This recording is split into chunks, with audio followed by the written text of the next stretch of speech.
Well, look at that good-looking man in the Zoom shot. Mickey Spagnola, DallasCowboys.com on Zoom, and with us as again we're one more game left in the NFL. Mickey, if you look at the two teams, first of all, hope you're staying warm and safe. If you look at Cincinnati and who they are, and you look at the Rams and who they are, what separates them, in your opinion, from why the Cowboys did not get past the first round and where they are today? Well, I think first and foremost, David, those teams made plays at critical times during the game. And that's what this NFL is about. You got to make plays, and they certainly made plays. Now, I'd like to tell you the other part to get to my pet peeve is if you look at the teams that have been successful, with the exception of one game with Cincinnati, their offensive lines played well, right? I don't know how in the world the Bengals won a game with Joe Burrow getting sacked 9 times and hit another probably dozen times in that game, it seemed like, but yet they were able to win that playoff game.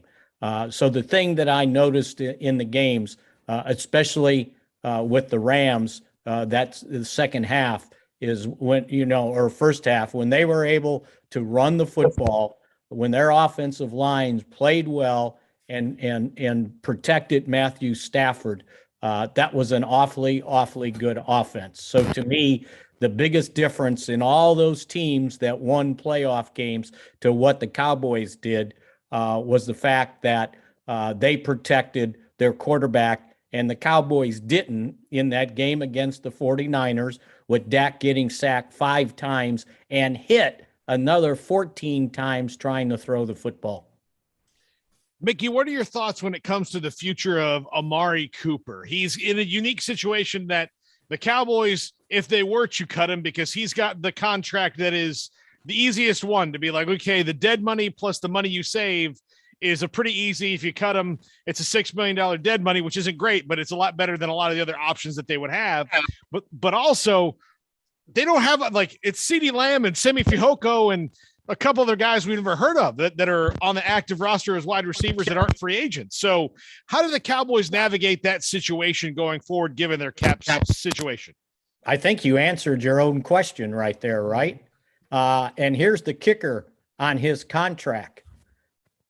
His contract is guaranteed 5 days after the start of the league year. So we're talking March 21st. So before March 21st, do you have the nerve, right, to let him go, and knowing that the only sure thing I got at wide receiver is CeeDee Lamb? Because Michael Gallup's an unrestricted free agent, and who knows what's going to happen to him in the market coming off an ACL surgery that's going to take place next week. So just think, go 7 or 8 months from next week, and we're talking getting close to the start of the season, probably, at least halfway through training camp. And I don't know what his market value is going to be. And maybe you can get him back on a 1-year prove-it deal. Cedric Wilson, unrestricted free agent. So you let CeeDee Lamb go, and okay, you've created money, but who's your number 1 receiver? Who's the number 2 receiver? And so now you're going to have to use a draft choice at a pretty high level to get a receiver, or you're going to have to go into free agency and spend money. So I think they got to be very careful saying, okay, I can save a $20 million base salary, but if he's not here, what do I got? And I think that's a scary proposition. Mickey, the Senior Bowl and all these All-Star games provide an opportunity to get more quotes. I know that Steven talked a lot this week. Was there anything just that jumped out to you in terms of what you heard him discussing? Well, yeah, there was a lot. I was just listening again to Jerry talking about some of the things. And, one of the things he pointed out was the play of the offensive line, that they're down there looking at players who are versatile, who can play more than one position, that can play in a zone scheme, that can play in a gap scheme, can play in a man blocking scheme. So that definitely stood out to me from Jerry so far, by the way. And then also from Steven, he was talking about this is going to be a tough offseason. And it goes back to what the question was about Amari Cooper and the salary cap. It's like, he'd say we like to keep all our guys. And if you look at unrestricted, restricted, and exclusive rights, they've got 24 guys in that category. And I obviously can't keep all their guys. So again, go out into free agency speculating, trying to find something. They don't have a lot of money to do that. So I think first and foremost, they've got to cover themselves with whoever they can sign. And to be able to do that, they're going to have to restructure some contracts once again to create some money. So, I thought that stuck out to me the most from Steven about we can't keep everybody. And this is going to be a very difficult offseason because pointing out that the salary cap, while it's going to go up, it's still lingering from the effects of COVID, right? From the effects of attendance from last year. And it really won't get the TV money until 2023. It's going to be a tough fit going forward. Well, they had to sign Dak, obviously, to the deal. I mean, I know there was a discussion about one way or the other, but is this then the first year you start to feel a little bit of impact on how much you're paying him?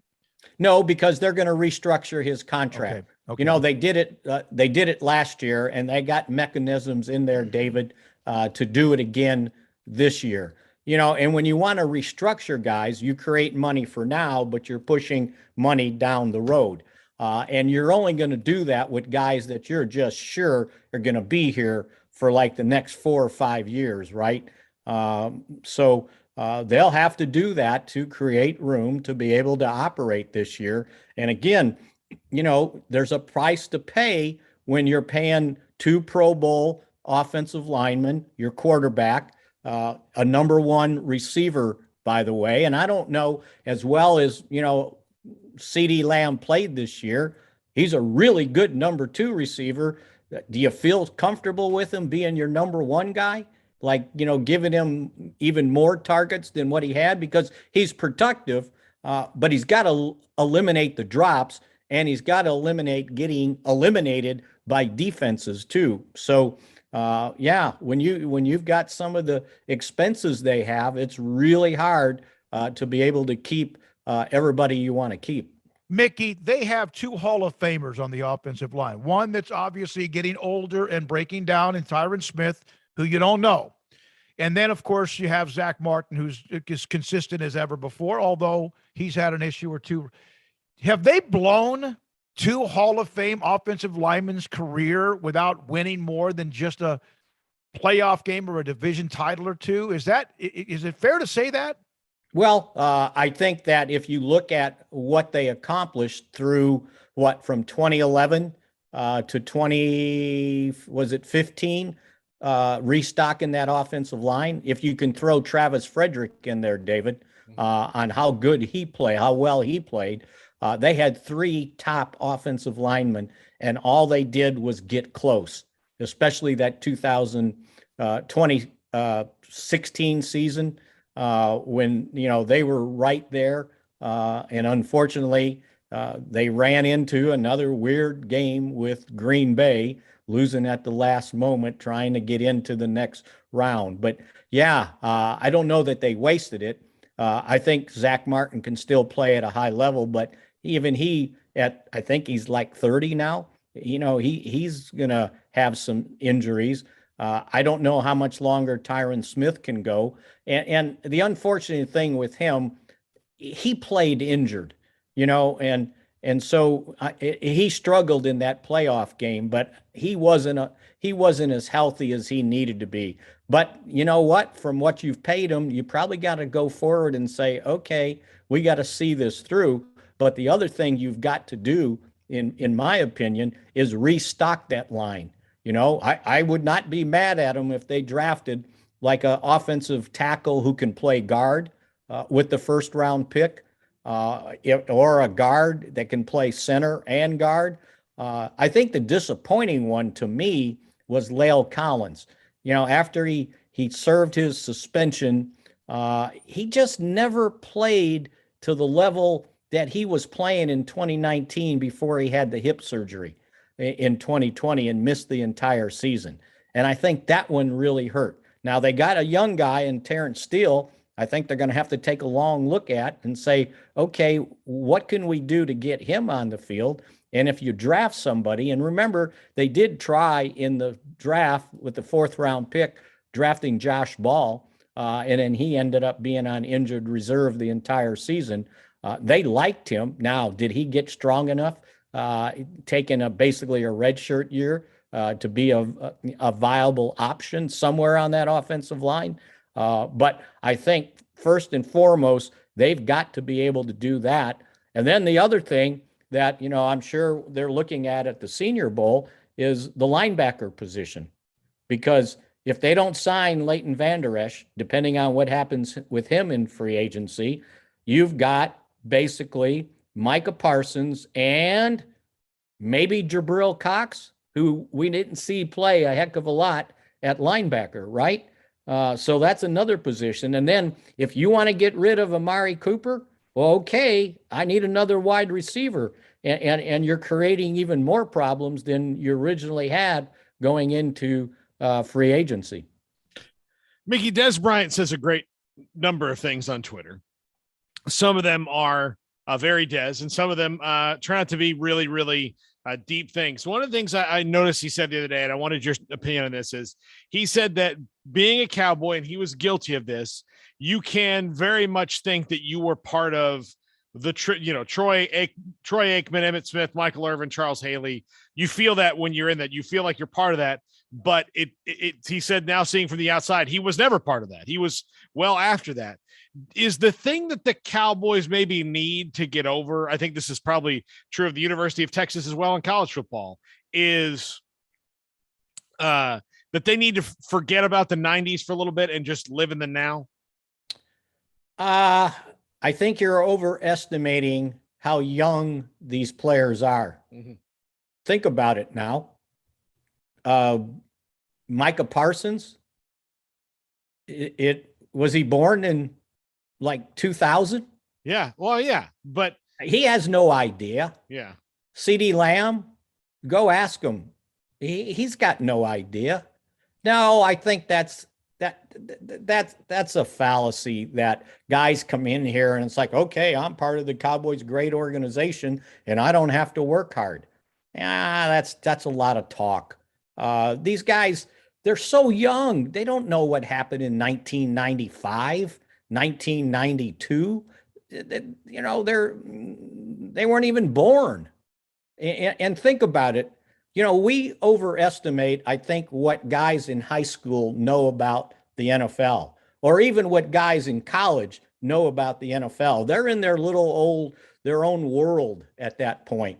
And I don't think they're as cognizant about what goes on in the NFL as maybe we give them credit for.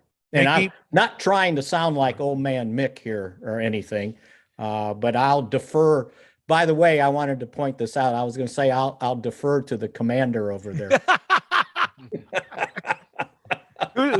An organization with a new name and about to have perhaps a new owner after some of the testimony that we heard today. Nikki, they are just a bad organization across the board. I wanted admirals. I would have been okay with that. I know commander's a pretty high-ranking office, but I wore like a T-shirt today just trying to work out in the condo, and it was the old name. I mean, do I have to throw that away? Do I need to keep that or throw that away? That's a keepsake, right? Yeah, no. I think we cannot rewrite history, right? Yeah. It's part of the history. And you know what? I was kind of okay with the name. I saw a really good piece that John Keim wrote. He covers Washington for ESPN Washington, basically. Yep. And he was one of the guys that co-authored our book about the Cowboys Redskins rivalry, because that was part of the title, okay? And he pointed out the lengths they went through to try to decide what name they were going to come up with. All these kind of focus groups that they interacted with, taking calls from fans, doing a lot of public appearances and listening to people. And then on top of that, having to realize what name they picked, that, well, you better be able to have the rights to the name because other teams have it and they might block you. So it was a really fascinating story and made me understand why it took them, 18 months to probably decide on a name. So, but yeah, I couldn't pass the Commander thing up. No, I appreciate you being that way, man. Love you, buddy. Be good. Stay warm. Stay safe. Mickey, thank you, sir, for being on with us today. Absolutely enjoyed it. Mickey Spagnola, DallasCowboys.com. We'll have Craig Smoke and Off the Radar coming up next. Sick 'em, 365 Radio and 365 Sports. This month, it's all about